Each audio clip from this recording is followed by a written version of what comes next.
Hepatitis is an acute infection or inflammation of the liver, while hepatitis A or B in most cases of acute hepatitis. Whereas C rarely presents with an acute infection, is found as silent infection on blood tests or when patient presents with cirrhosis. Hepatitis D is seen exclusively in those who have active viral replication of hepatitis B. Hepatitis E worse prognosis in pregnancy, especially among parents from East Africa. Test all adults for hepatitis C regardless of risk factors. Sex, blood, perinatal, parenteral hepatitis B, C, and D. Food and water enteric hepatitis A and E. You ate hepatitis A, you eat hepatitis E.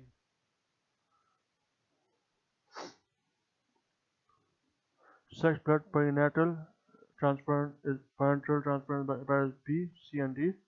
Food and water enteric is for hepatitis A and E. You ate hepatitis A, you eat hepatitis E. There is no way to detect the etiology of a specific type of hepatitis from the acute symptoms. All forms of acute hepatitis present with jaundice and dark urine, fever, weight loss and fatigue, hepatosplenomegaly, nausea and vomiting, abdominal pain. Diagnostic testing includes increased direct bilirubin, increased ratio of alkaline aminotransferase to aspartate aminotransferase, increased alkaline phosphatase. Overall terms like chronic active or chronic persistent hepatitis are irrelevant. Answer viral load by PCR. Additionally, there are disease-specific tests. Hepatitis A, C, D, and E, IgM antibody for the acute infection, and IgG antibody to detect resolution of infection. They are best initial tests. IgG and IgM are best initial test. PCR for viral load, hepatitis B and C, which tells the amount of active viral replication. PCR is first thing to improve with treatment and is best correlate of treatment failure. Fuller terms like chronic active or chronic persistent hepatitis are irrelevant. Answer viral load by PCR. Aplastic anemia is a rare complication of acute hepatitis.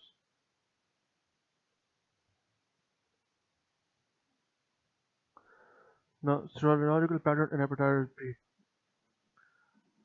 Surface antigen, E antigen, envelope antigen, core antibody, surface antibody. Acute or chronic infection, surface antigen is negative, envelope antigen is positive, core antibody is positive, IgM or IgG, surface antibody is negative. Resolved old past infection, surface antigen is negative, E antigen is negative, core antibody is positive, IgG, and surface antibody is positive. A positive IgG shows resolution. Vaccination, surface antigen is negative, E antigen is negative, core antibody is negative, and surface antibody is positive. Now window period, all are negative, only core antibody is positive, and IgM then IgG is positive. It is critical to test for presence of hepatitis B surface antigen before initiating certain medication patient because the medication will inhibit the power of the immune system that suppresses hepatitis B overgrowth. Anti-CD20 medication highest risk, rituximab, ofatumumab, avinutumab, all the zumabs and umabs and emabs, anti-CD52, LM2zumab, HIV pre-exposure prophylaxis, PrEP, tenofovir, and emtricitabine can reactivate hepatitis B when used in short term and then stop. Now, rituximab activates hepatitis B surface antigen carriers. Now, in diagnosing both hepatitis B and C, the level of viral particles should be tracked. PCR used to measure DNA of hepatitis B and the RNA of hepatitis C. Although PCR viral load level is not the right test for the initial diagnosis of these infections, it is the right test for determining if treatment has been successful. The variant viral load also identifies the most accurate way to assess the degree of infectivity of source patient. In other words, who is most likely to transmit the infection to a baby, to a sex partner, or through needle stick. Hepatitis B DNA viral load is even more precise than E antigen. Treatment. Hepatitis A and E resolve spontaneously over a few weeks and are almost always benign conditions. Hepatitis E is also transmitted by the oropharyngeal route and more often seen in poor countries. It is most severe presentation is in pregnant women, in whom it can cause acute liver failure. Hepatitis B becomes chronic in 10% of patients, and there is no treatment to prevent this. Chronicity for hepatitis B is defined as persistence of surface antigen greater than 6 months. The parents are positive for E antigen with elevated DNA viral load. Treatment is entecavir, lamivudine, tenofovir, or interferon. Note that interferon is an injection and has many side effects, including arthralgia, myalgia, leukopenia and thrombocytopenia, depression, and flu-like symptoms. Acute hepatitis C, in the few cases in which it is detected, should be treated.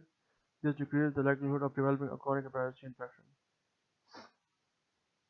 Chronic hepatitis C is treated if PCR RNA viral load is elevated. The goal of treatment is to reduce it to undetectable levels. All treatment for hepatitis C is oral.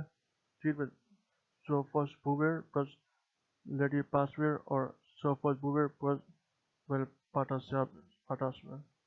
Acute hepatitis C is the only acute hepatitis that is treated.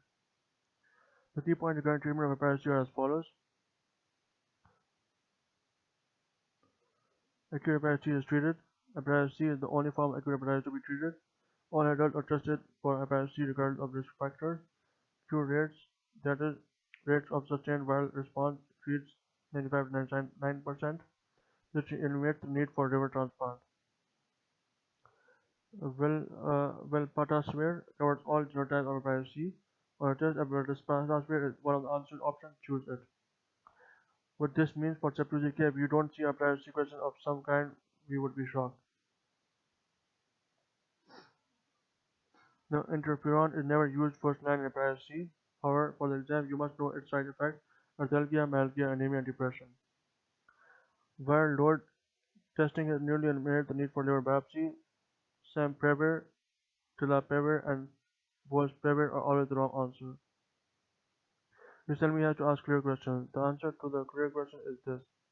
Hepatitis C can be effectively cured in a majority of cases. Be more concerned to know the following. Do not test based only on risk factors such as injection drug use.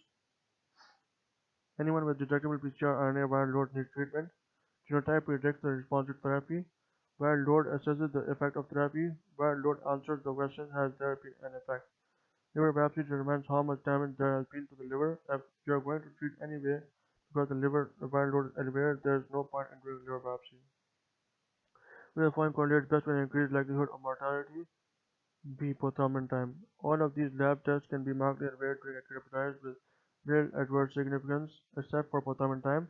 If postmortem time is elevated, there is a marked increased risk of pulmonary hepatic failure and death.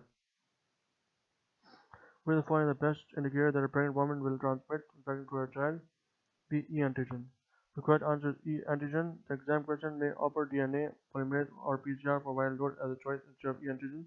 The only difference is that E antigen is a qualitative test, meaning it is simply positive or negative. DNA viral load is a quantitative test, meaning it gives a level that is highly variable. It is like that the gas tank in your car. Hepatitis C antigen, E antigen tells you gas present, yes or no. DNA viral load is like the gauge in your tank. It tells an amount.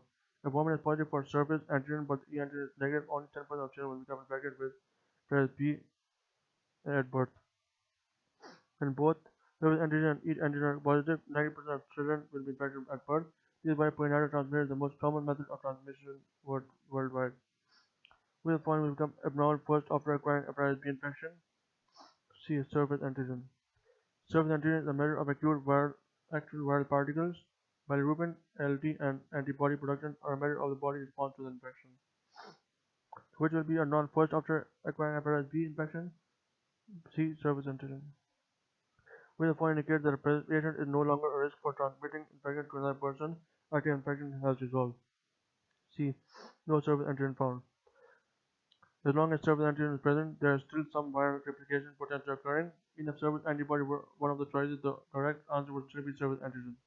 Transmissibility ceases when DNA viral load or polymerase ceases, not when surface antibody appears. Jaundice increased bilirubin and elevated ALT will all normalize long before viral replication stops.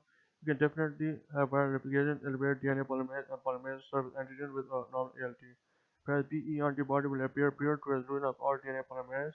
Activity is an indicator that the acute infection is moving toward resolution, but it does not conclusively prove resolution has occurred. The ALT levels are not good indicator of the activity of chronic hepatitis. You can have significant infection with normal transaminase levels.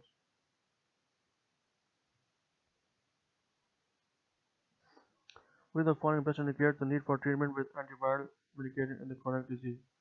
PE antigen.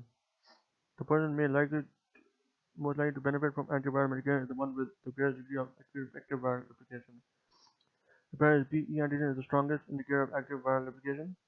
Although surface antigen means that there is at least some active disease, it may be on the way to spontaneous resolution. Everyone with E antigen also has surface antigen. The person with the worst disease, highest DNA polymerase will benefit the most from treatment. Adverse effects of hepatitis medication, interferon, arthralgias, thrombocytopenia, depression, leukopenia. Ribavirin, anemia, adipover, renal dysfunction, and lamivudine is none. Ribavirin causes anemia.